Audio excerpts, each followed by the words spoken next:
વેરાવળ બંદર વિસ્તારના ગાર્ડનની ઈમાનદારી મળેલ રોકડ રકમ પરત કરી હતી। વેરાવળ બંદર વિસ્તારમાં ફરજ બજાવતા જીઆઈએસએફના ગાર્ડની ઈમાનદારી અને કર્તવ્ય નિષ્ઠાનો અનોખો દાખલો પૂરો પાડ્યો છે। તેમણે રસ્તા પરથી મળેલા 50,000 રોકડ રકમ તેના સાચા માલિકને પરત કરી હતી। આ ઘટનાને પગલે ગાર્ડનું સન્માન કરવામાં આવ્યું। વેરાવળના બંદરના in charge post officer Hiren Sundarbhai જણાવ્યું હતું કે ગત તારીખ 30 મે શનિવારના સવારના સમયે બંદર રોડ પર ફરજ પર રહેલા ગાર્ડ મનસુખ મહિડાને 500ની નોટોના બંડલ સ્વરૂપે રોકડ રકમ મળી આવેલ। તપાસ કરતા તેમાં કુલ 50,000 હોવાનું જાણવા મળ્યું છે। ગાર્ડ મનસુખભાઈએ તાત્કાલિક પોતાના shift in charge SI Ramsinhbhai Chavda તથા સંબંધિત અધિકારીઓને આ અંગે જાણ કરી હતી। રકમના મૂળ માલિકને શોધવા માટે બંદર વિસ્તારના માછીમાર સંગઠનો, વેપારીઓ, બંદર વપરાશકારોને જાણ કરવામાં આવી હતી। શનિવાર અને રવિવાર દરમિયાન વ્યાપક તપાસ છતાં કોઈ વ્યક્તિ દ્વારા રકમ અંગે દાવો કરવામાં આવ્યો નહોતો। પરિણામે આ રકમ જિલ્લા પોલીસના 13 તુજકો અર્પણ કાર્યક્રમ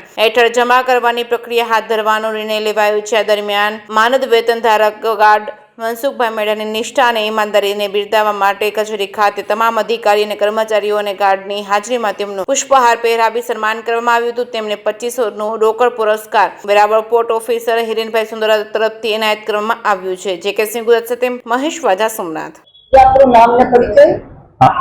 મારું નામ મહિડા મનસુખભાઈ નેપાભાઈ। હું આ જીઆઈએસએફમાં વેરાવળ બંદર ખાતે ફરજ બજાવું છું। ફરજ દરમિયાન મારે જે લીમડાની ઝાડ નીચે હું બેઠો ત્યારે એક 500ના દરની નોટનું બંડલ પડેલું હતું।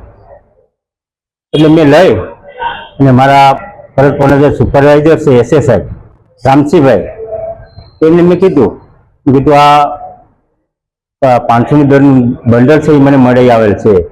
એટલે તરત જ એને અમારા પોર્ટ ઓફિસર સાહેબ છે, સુંદરા સાહેબ છે, એમને એની વાત કરી કે સાહેબ આ રીતનું ઘટના બની છે તો કંઈ વાંધો નહીં, તમે આપણી પાસે રાખવાનું છે। એટલે કચેરીમાં અમે એ પૈસા જમા કરાવેલા।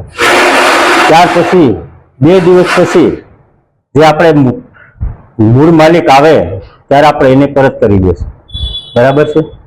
તો 2 દિવસ પછી સોમવારે એ લોકો અમે બપોર પછી એ લોકો અહીંયા આવ્યા એટલે વાત કરી। એટલે સાહેબ પાસે બેઠા, અમે અંદર ગયા, સાહેબને ગયા પોર્ટ ઓફિસર સાહેબ પાસે। એટલે ત્યાર પછી એ લોકો પાસે ખરાઈ પૂરેપૂરી કરી, એનું જે પૂછપરછ કરી કે ભાઈ તમારા પૈસા ક્યાં પીડા હતા, કઈ જગ્યાએ પીડા હતા, બરાબર છે।